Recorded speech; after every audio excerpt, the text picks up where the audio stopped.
All right, good evening, everybody. Welcome to tonight's Woo You event. We'll give everybody just a moment to make their way in. How are you tonight, Dr. Saeed? Doing great, thank you. It's a Well, beautiful summer evening here in Chicago. finally, nice one here in Connecticut and in the Northeast. So I think we're all very happy to have some sunshine. Everyone's making their way in, so I will get started. Welcome to tonight's Woo You event, Pediatric Keratoconus Evaluation, Management, Challenges, and Outcomes with Dr. Hajara Saeed.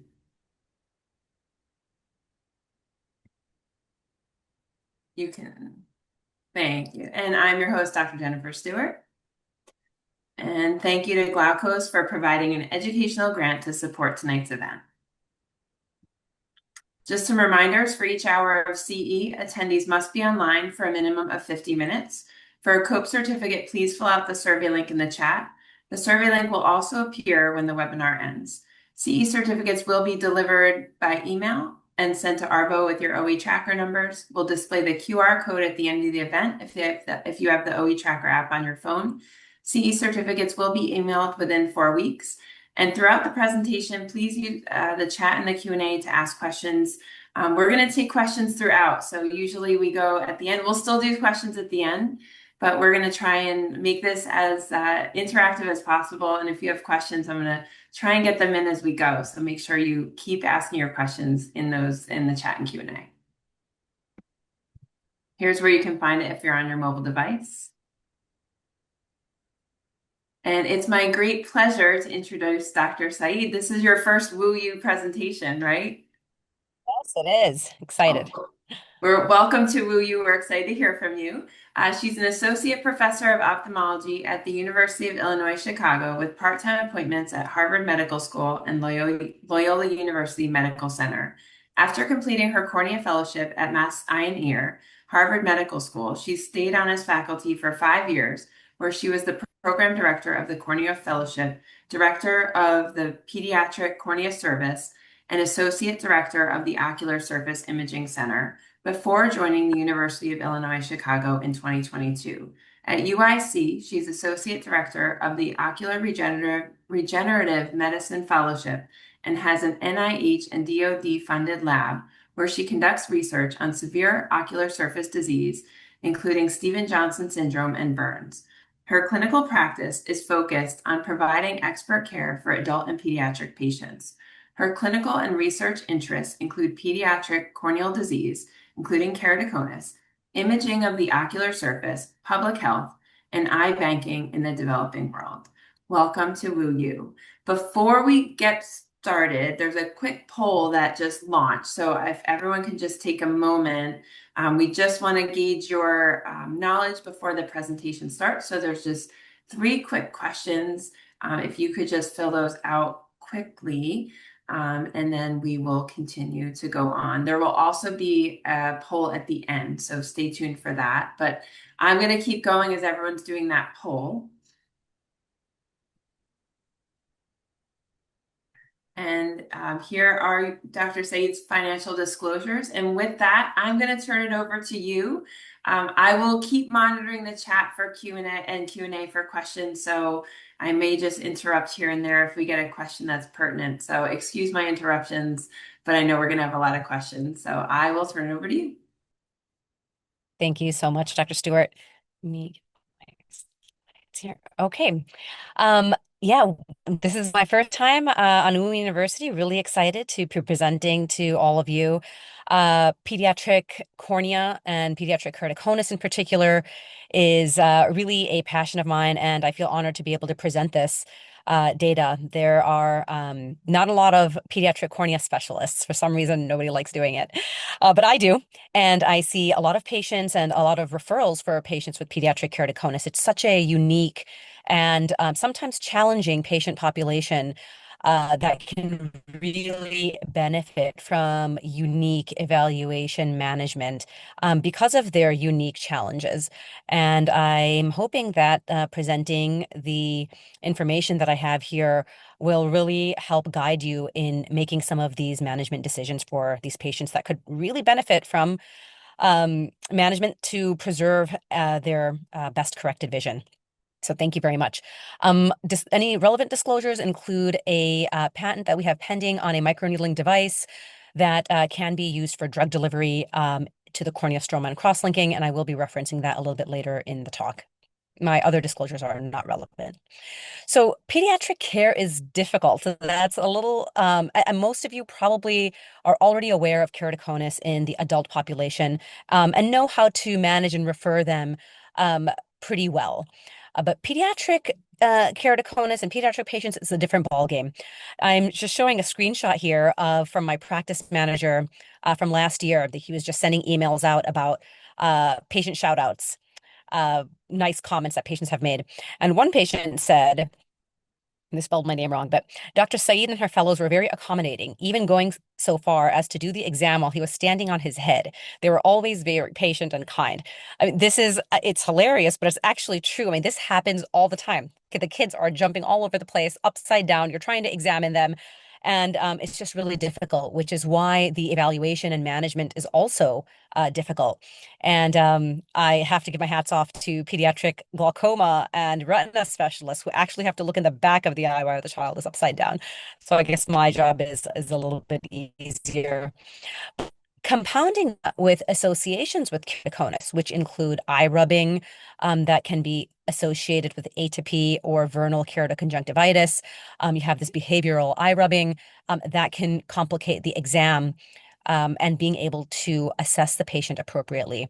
Some of these other coexisting factors more commonly are seen in adults, but particularly these three that you see at the bottom, syndromic and other disorders, including trisomy 21, trisomy 13, and autism spectrum disorders, are significantly associated with keratoconus, and that makes that examination and evaluation and management doubly challenging. And I will go into a little bit more detail about pediatric patients with keratoconus who have developmental delay in addition.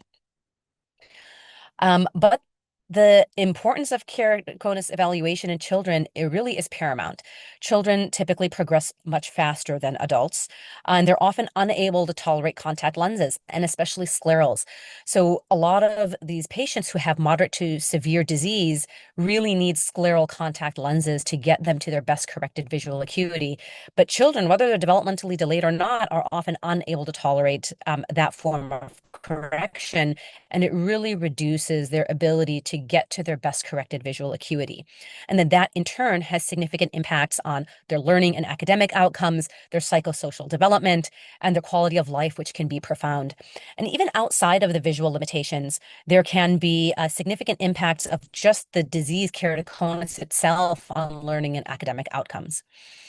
And permanent visual impairment is a real risk if it's untreated. And if these patients are not appropriately diagnosed or not diagnosed in a timely fashion, they're going to get to that point where they have that vision impairment. And again, that goes back to often missed or misdiagnosed cases.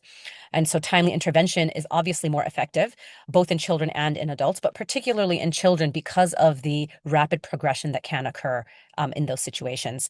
And then there's also a higher association with atopy and eye rubbing, which further compounds the disease and the progression. And then when you have a patient with developmental delay who also has behavioral eye rubbing, that can significantly progress the disease in a patient that may not be able to be appropriately evaluated because of these behavioral challenges. Many of you probably already know this, but just a brief description of keratoconus. It's a progressive and probably inflammatory corneal ectasia.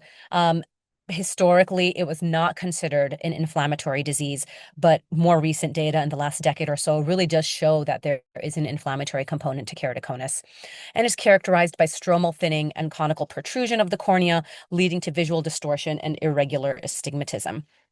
The global prevalence ranges based on population, anywhere from 1 in 2,000 to 1 in 400. Also depends on the screening method used, and there are significantly greater incidences and prevalence in the Middle East and North Africa and parts of South Asia as well. And while it can occur at any age, it typically presents during adolescence or early adulthood. But the younger the patient presents, the more likely they are to present with severe and progressive disease. In fact, a study from Saudi Arabia reported a pediatric prevalence as high as almost 5% in a school-based screening program. That is huge for an ocular disease to be present in 5% of school-age children, which is substantially higher than adult rates, but also substantially higher than the rates that we see in the US. So there's definitely a regional prevalence here, but it really speaks to the global burden of keratoconus. And it's often more aggressive and rapidly progressive, with up to 88% of children progressing within 12 to 24 months if they are left untreated. And they often present at more advanced stages and are 3 to 4 times more likely to require corneal transplantation compared to adults if they are left untreated as well.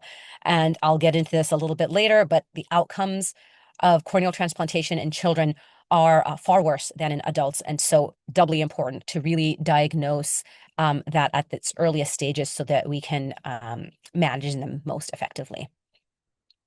But why do children progress so much more rapidly? While adult keratoconus often progresses more slowly, with many cases stabilizing in the third or fourth decade of life, that's not the case with children. They rapidly progress in younger years.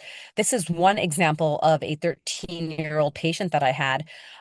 This was in May of 2022 on the left, and then in March of 2023 on the right. So just 9 to 10 months in between. And this patient already at 13 years old, I mean, had Ks of uh, 55 and 65. And then, I'm sorry, I think I flipped the numbers here. This patient went from Ks of 55 and 65 to K of 69 and further thinning of their corneas. I mean, that's huge. Progression in just 9 to 10 months. And we can see this type of progression even in adults. But this is just a case example of how that progression can occur in children.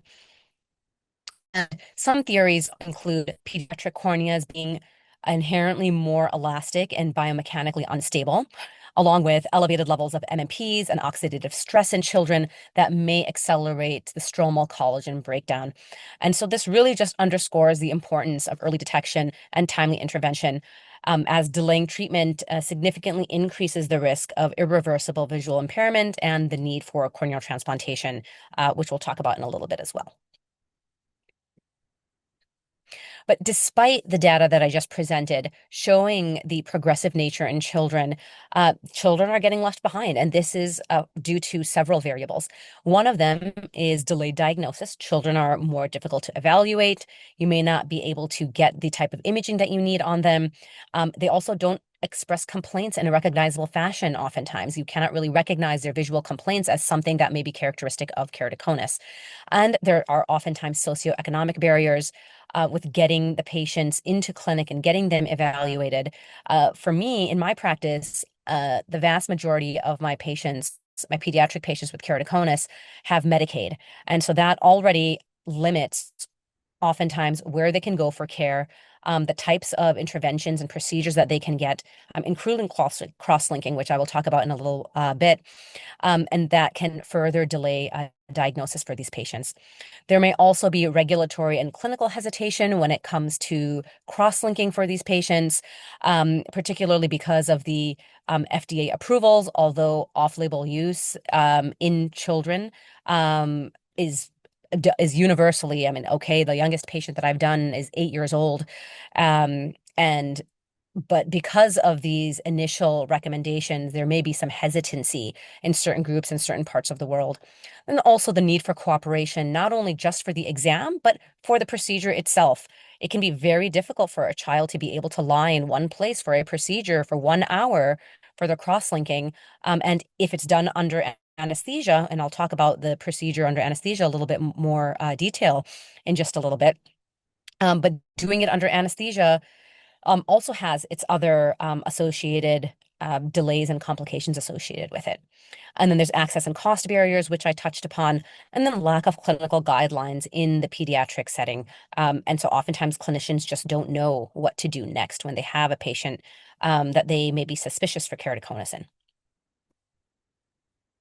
And there are further difficulties in patients with developmental delay. They include the same variables that I just mentioned for pediatric patients in general, but in particular, the regulatory and clinical hesitation. I mean, this is just such a different, unique, and challenging patient population. providers and clinicians just don't even know what to do in those situations. Further access and cost barriers, almost universally, these patients need to have some form of intervention under general anesthesia. And then again, lack of clinical guidelines in this particular population.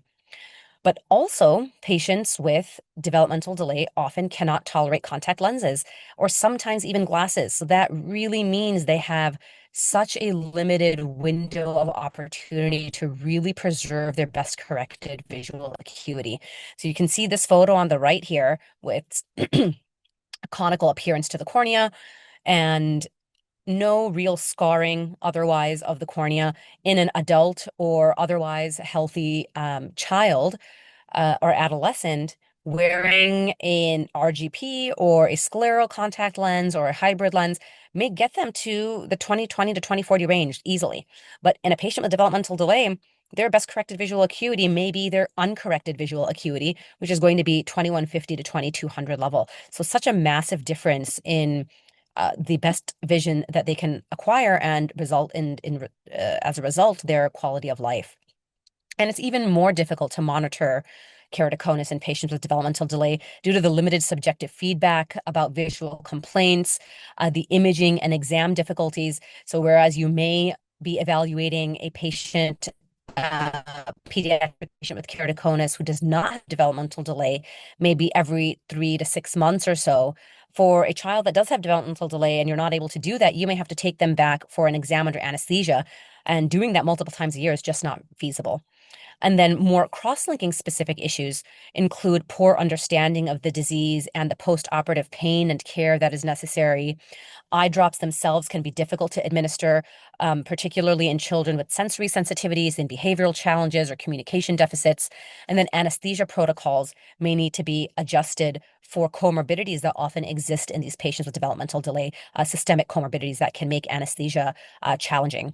The vast majority of my patients with developmental delay who require cross-linking under anesthesia, we have to do it in the main hospital operating room as opposed to our ambulatory operating room because of the availability of a specialized pediatric anesthesiologist. So there are so many other moving parts outside of just the ocular care in order to provide these patients the best care possible. And so, for all of these reasons, a strong support system at home really is critical to ensure the proper healing, proper management, proper counseling, and to identify complications in these patients post-procedure. So, how do you evaluate the pediatric keratoconus patient? So I like to group these patients into two different camps, one being those with no developmental delay and the other being those with developmental delay. So in general, pediatric patients without developmental delay can tolerate in-clinic imaging and procedures. They have a good understanding of their disease and the prognosis, and they can be prepared. They're oftentimes in their teens, and they can have that level of understanding. If they do get cross-linking, it's usually a unilateral procedure. They'll have their vision in their other eye that they're able to use while they're recovering. And if they do need to get corneal transplantation in the form of a PKP or a DALK, a deep anterior lamellar keratoplasty, they are at higher risk than adults, but they can still oftentimes, particularly in keratoconus, have very good outcomes as opposed to other indications for corneal transplantation.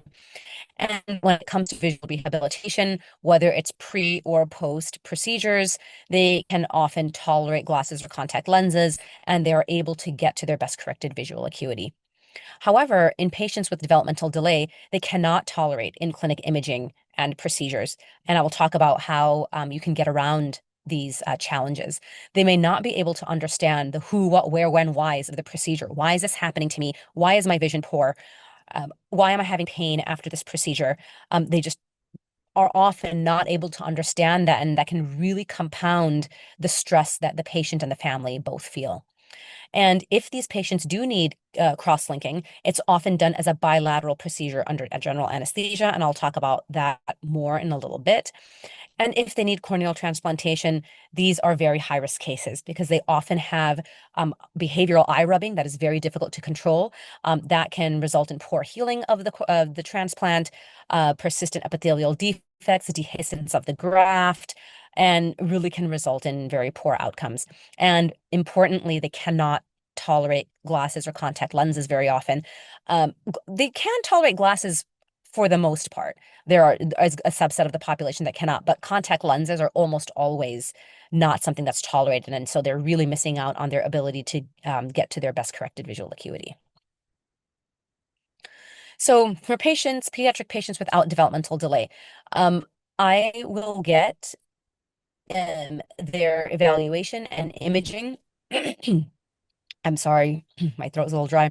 In a similar fashion as adults. So that includes getting an MRX or retinoscopy, depending on the patient's age, topography or pachymetry. I'm almost always able to get topography on a patient who does not have developmental delay, even as young as age 4. So that's usually not an issue.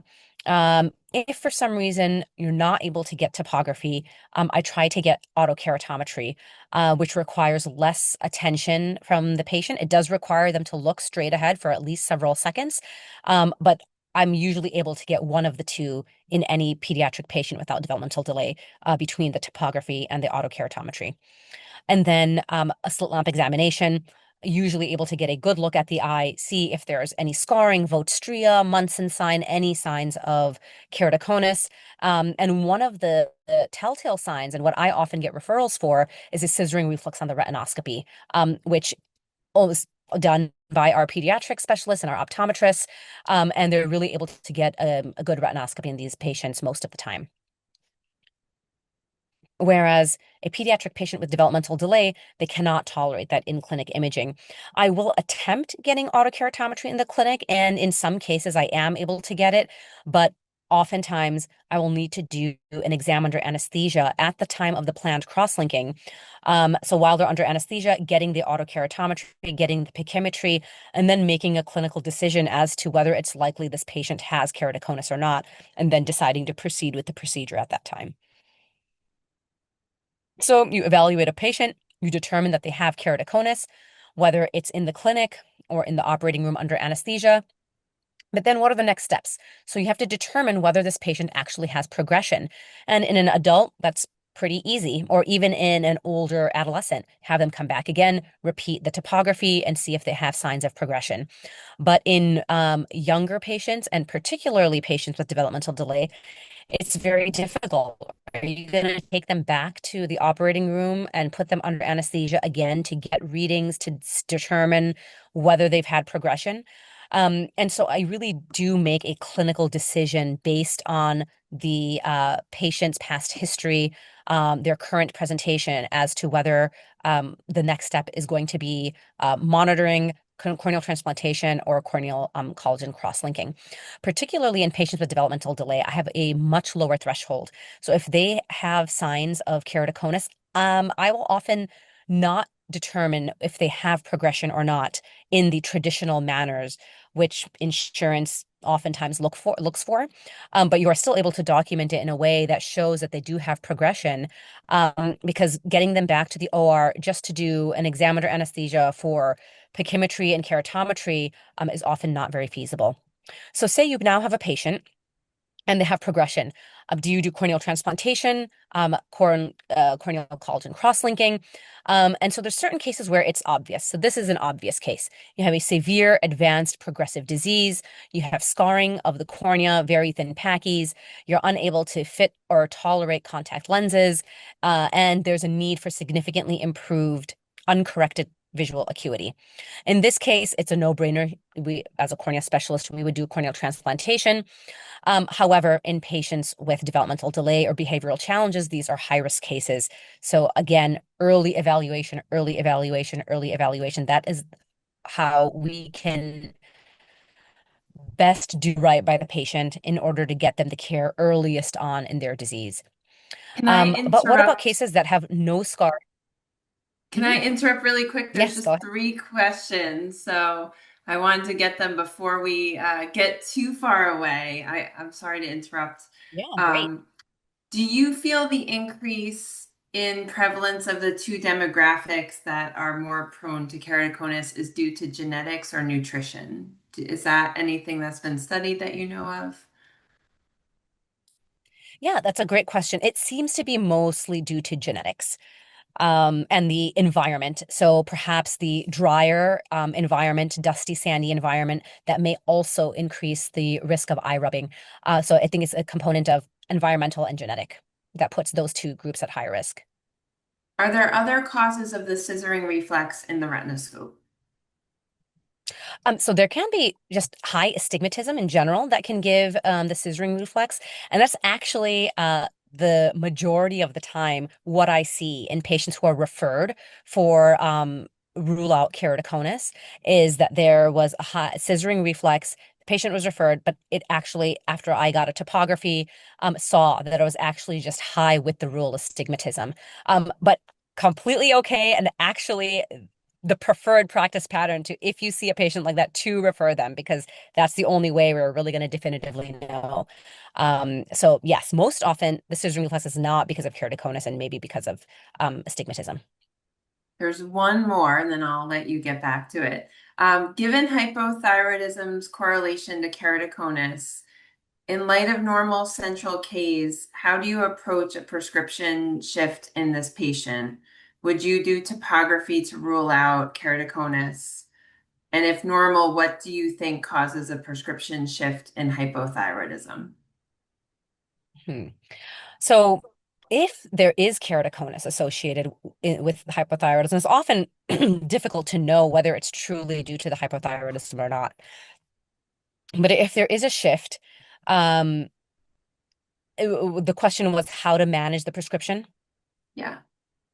So if there was a progression shown, I would first do the cross-linking because the cross-linking does change the prescription very often. And it can also, in 10 to 15% of the time, actually improve the prescription. So I actually don't prescribe it if the patient is going to need cross-linking anyway until 2 to 3 months after the cross-linking procedure, because that's when the cornea will have stabilized on kind of a microscopic level. If they are not showing signs of progression, I usually will defer to my pediatric ophthalmologists as to the best prescription for them and in or optometrist that is co-managing with me in how much to cut back the prescription for that patient. Usually the concern for amblyopia is not so common in this age range of patients. But that's what I would the process that I would take. Perfect. Well, I will let you get back to it. There, I will let you. Sorry to interrupt. I'll give people more time for more questions. Thank you. Great, thank you. And yeah, feel free to ask any questions in the interim. So, if there's a case with no scarring, and the pachymetry is above or close to 400 microns, that's also a pretty slam dunk case. You go for cross-linking. But what about cases that are advanced cases, but with good visual potential? They can tolerate contact lenses, but they have a pachymetry in the 300s. So you could say, well, this patient has really thin corneas. Let's do corneal transplantation. But this comes with other challenges, the need for multiple exams under anesthesia, particularly in pediatric patients. You oftentimes are not able to evaluate them in the necessary manner in clinic. And outside of that, pediatric patients scar and get inflammation much faster than adult patients. So they often need earlier and more often exam under anesthesia for suture removal. And in that same vein, they need often early suture removal. So they are oftentimes going under anesthesia multiple times in that early postoperative period. And even after transplantation, you still most of the time need visual rehabilitation with contact lenses. And there are complications with higher risk of rejection and failure, lifelong eye drops, risk of glaucoma, dehiscence of the graft, and a whole host of other complications. So I say do the cross-linking. So if the pachymetry is greater than 350s, you can most often swell with hypoosmolar riboflavin. I have actually even been able to swell a cornea that was 280 microns. Now, I was speaking with a colleague at Ascris a few weeks ago, and we were talking about how even if you swell the cornea, how do you know it's really staying at that level throughout the procedure? That's really not something that's really discussed, and there's not a lot of studies on that. And really, it's a recommendation. And yes, that is the FDA approval, but it can be used in an off-label fashion when you are using your clinical decision making to determine what is going to be the best next step for this patient. And so if the pachymetry is less than 350, there are modifications that can be considered. These are generally not available in the US, so less applicable to us here in the United States. And that includes using lower fluence, pulsed delivery, or shorter durations to limit the UV depth, epithelial on cross-linking, for which there is a lot of active research going on, though it is not FDA approved yet, and then contact lens assisted cross-linking, which can add artificial thickness to the cornea when doing the cross-linking. And so outside of the epithelial on trials that are going on, these are not something that are really available to us. And so the alternative in this case really is corneal transplantation. So my thought process is, well, even if this patient has a thin cornea, the reason you don't want to do, or the recommendation is to not do cross-linking, is because the UV light can potentially damage the endothelium of the cornea.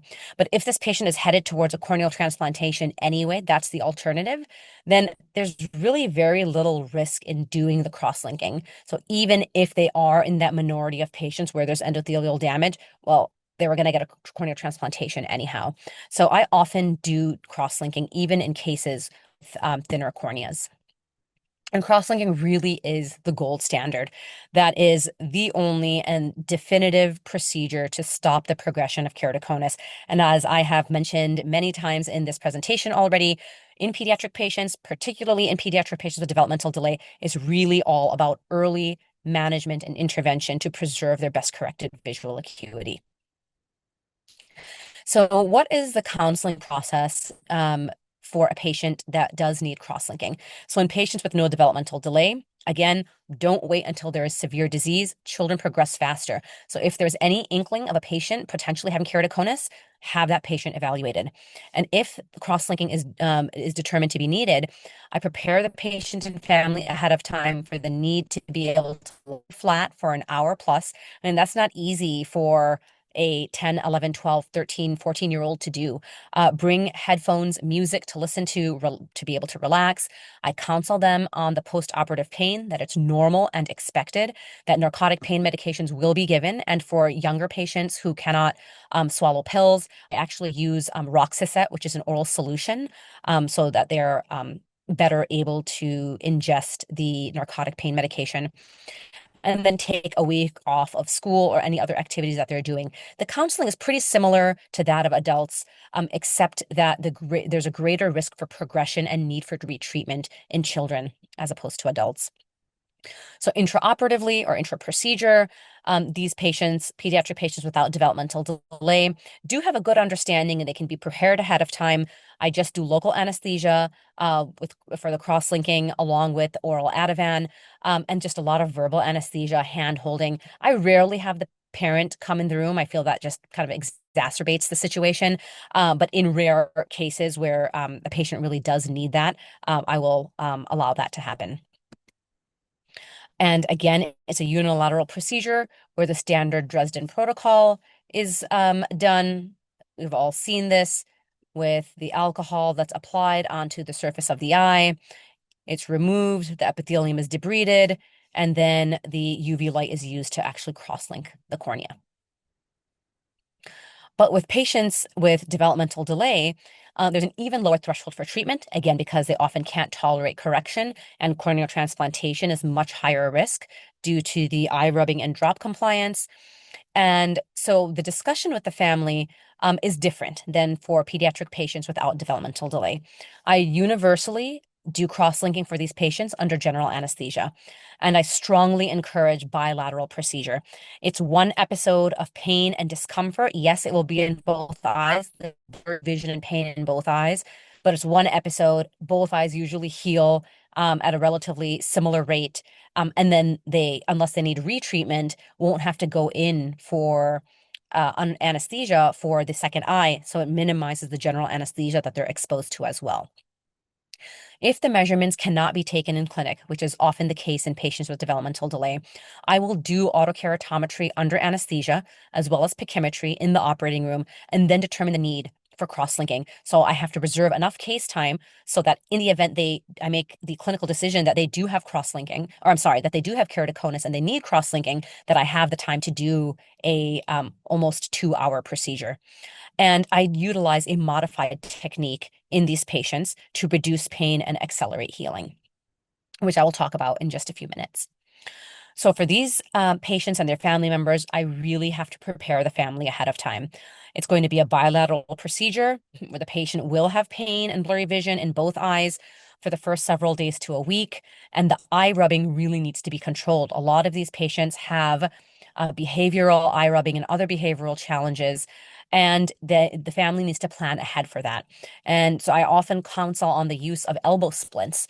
And at first thought, many clinicians or family members will feel that that's abusive and they don't want to consider elbow splints. But then when they really think about it, they're okay with it, and they're going to still be at the patient's side, being able to offer them comfort. They know that it's just going to be for a few days to a week until the epithelium fully closes or fully heals. And combined with close monitoring, it can really help with the healing post cross-linking. And I asked the family to talk to the patient about the procedure in the weeks and days prior to familiarize the patient. And not just the patient, but the parents also, or parents or caregivers, need to take time off of school, work, other commitments, etc., so that the patient can really get the holistic care that they need in order to heal. Again, these patients are not going to understand as well what is going on, and they need general anesthesia in order to get the procedure. It's bilateral. And this is the procedure that I perform for these patients. So instead of using alcohol in a well and removing the 8 to 9 millimeters of the cornea, I'll use a Wexel with alcohol and apply it to the 3 to 4 millimeters around the cone uh, for the patient. And then once I have applied enough alcohol to loosen the epithelium, I'll take another Wexel to remove that area of the epithelium.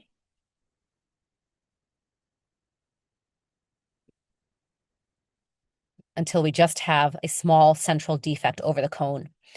And this small defect heals much faster and really gives the patient and the family a lot more relief and comfort, because it's a very stressful situation for not only the patient but the family members. When a patient with developmental delay who doesn't understand what is going on is in very significant and severe pain for 3, 4 days. So even just this 2 or so day reduction really makes a significant difference for these patients. And I will do a bilateral keratectomy. And so even if the other eye really is subclinical for keratoconus, I will do both eyes at the same time. I mean, keratoconus is a dystrophy. It is a bilateral disease, even though it may be asymmetric. And because patients with developmental delay are not able to voice their visual concerns or complaints in the same fashion as a child without developmental delay or an adult, the warning signs can be missed in the other eye. And then we're again looking at an eye that has moderate to severe keratoconus that cannot benefit from its best corrected visual acuity. So I will do a bilateral keratectomy and bilateral riboflavin loading, and then cross-link separately. So that actually reduces the time of the cross-linking by 30 minutes. Unless you have two devices, and then you're able to actually cross-link both eyes at the same time, and that would reduce the time of the case by an hour. And I still put a contact lens at the end. I have never been unable to get a contact lens out of a patient's eye with regardless of developmental delay or no developmental delay. It's getting it in that's the difficult part. So I will still put one in to further improve the pain and to speed the healing. And we presented the results of our modification. This is my one of my fellows, Dr. Muhammad Ali Ashraf. He presented this at the American Academy of Pediatric Ophthalmology Society, and he won Best of Show for our work on this, which was very exciting. And so I'm going to present some of that data here. So we looked at our patients with developmental delay and no developmental delay with keratoconus. 13 patients in the developmental delay group, 17 in the no developmental delay group. Age at cross-linking, sex and race were similar between groups. The time from presentation to cross-linking was less, and that is and these are all my patients, and that's because my threshold for treating patients with developmental delay is much lower because of the reasons that I previously mentioned. And then looking at the preoperative characteristics for these patients, the logMAR best corrected visual acuity 130, a 20, well, I did it in logMAR, so the equivalent, Snellen equivalent was 20 over 135, and essentially 20/40 in the patients with no developmental delay. That was significantly different between the two. And the uncorrected visual acuity 21/75 in the patients with developmental delay and 21/10 the patients without developmental delay. And so that really shows how much of a difference the proper correction can make. So their uncorrected visual acuity was different, a little bit worse in developmental delay, not significantly different, but also not horribly clinically different either. 21/75 over 20, 100 to 110, so essentially 2200 versus 2100. But their best corrected visual acuity, very significantly different. I mean, this is a group of patients that is able to wear contact lenses, and this is not. So this group essentially, 21/30, 20/40, massive difference in their best corrected visual acuity. And of course, that has an effect on quality of life and the activities that they can do. And then general anesthesia. I always do patients with developmental delay under anesthesia. Rarely do I do pediatric patients without developmental delay under anesthesia. There are a few cases that I have done. And that's mostly when the patient just has a lot of anxiety. Parents say that they would absolutely not be able to tolerate a procedure, in-clinic procedure with just local anesthesia for an hour. Again, the data really highlights that the patients with developmental delay cannot tolerate their best visual correction. And then we looked at the post-operative characteristics.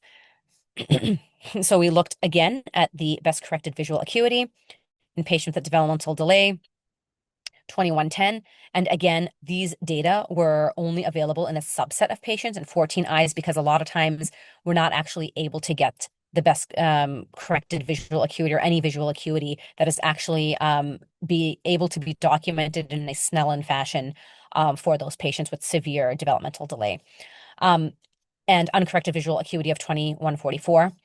In those 30 clinical, maybe some small difference here in the uncorrected visual acuity, massive difference here in the best corrected visual acuity. And you can see that the visual acuity actually improved in both eyes post cross-linking, or I'm sorry, in both groups post cross-linking, but still 2100 or so compared to about 20/30. Big difference between those two groups. And then the post-operative pain in terms of the number of days was 1.12 in the group with developmental delay, 2.78 in the group without developmental delay, and that was also significantly different between the two.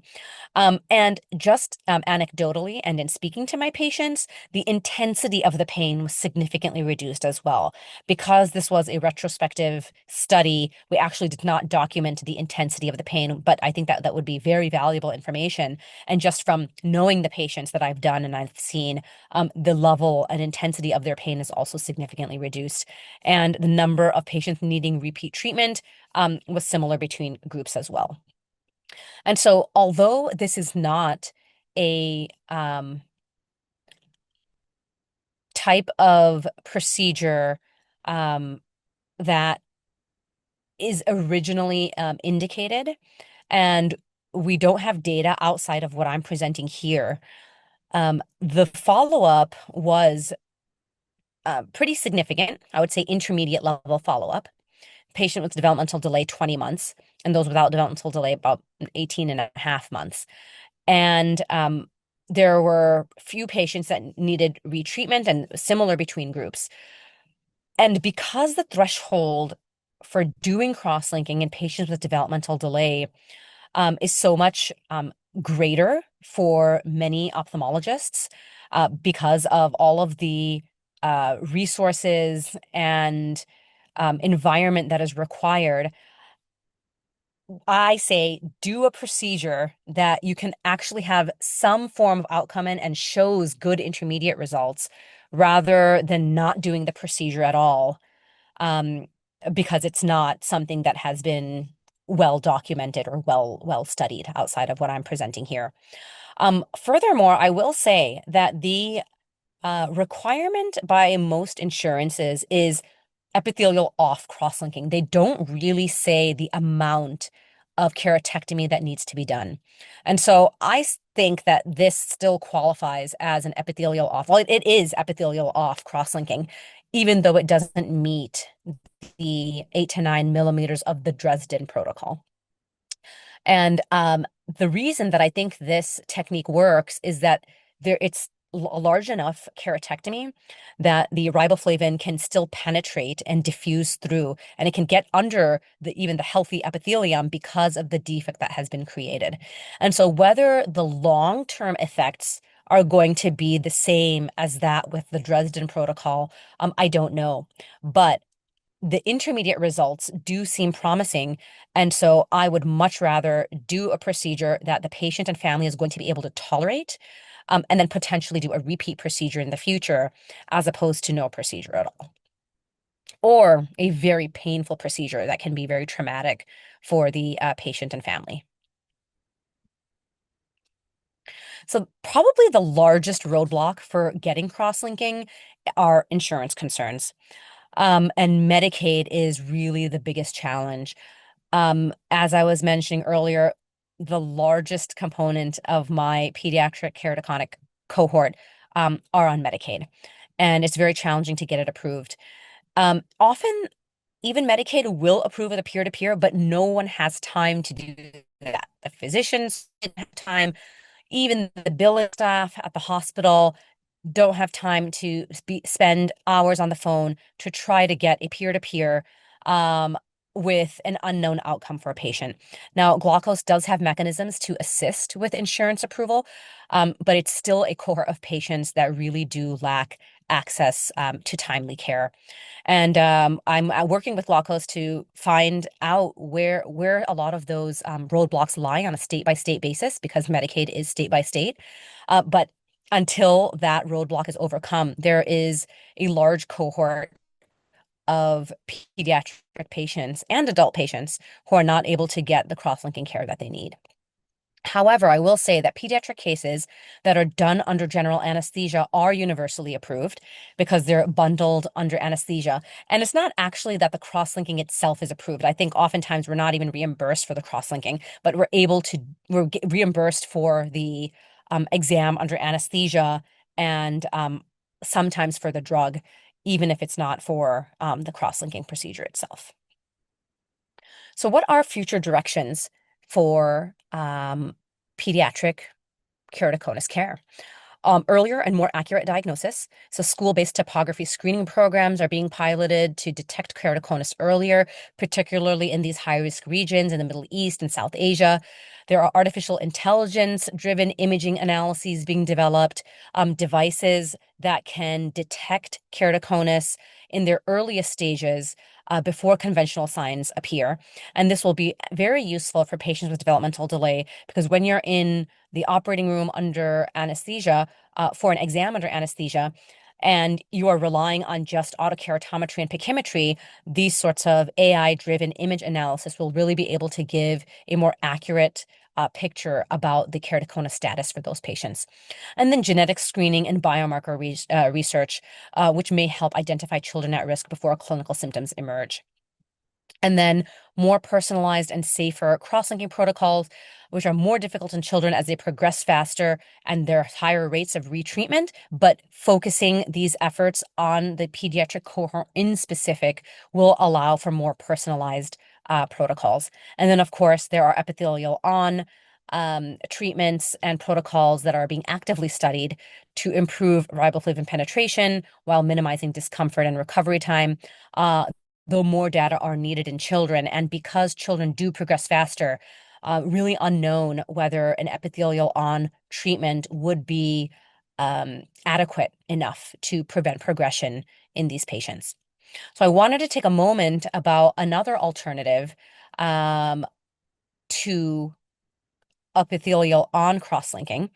Um, which I alluded to earlier, and this is something that we have a patent pending for. I do have a financial interest in this, but we have developed a microneedle device for delivery of drugs to the corneal stroma. And we've successfully done this in human cornea at various depths of the stroma. And it may allow the benefits of epithelial off cross-linking, but without the pain, infection, and other risks associated with epi off cross-linking. And this can be particularly useful in children and adults with thin corneas, because you're able to keep the epithelial on, so you're able to get that additional 50 microns of thickness, and then of course the pain and tolerability of the procedure itself. And we have gotten histological confirmation showing this microneedle actually penetrating through the corneal stroma at various depths, as well as successful loading of the riboflavin through the microneedle patch after passive soaking of the microneedle in a riboflavin solution. I have not shown data on the saturation and penetration of the riboflavin. That is something that we are actively engaging in, and so I don't have our final data on that. But hopefully, can present on that soon. And we're actually presenting this data at a very coveted conference, a controlled release society, and I think this will have a lot of potential applications in really improving the care for pediatric patients with cross-linking.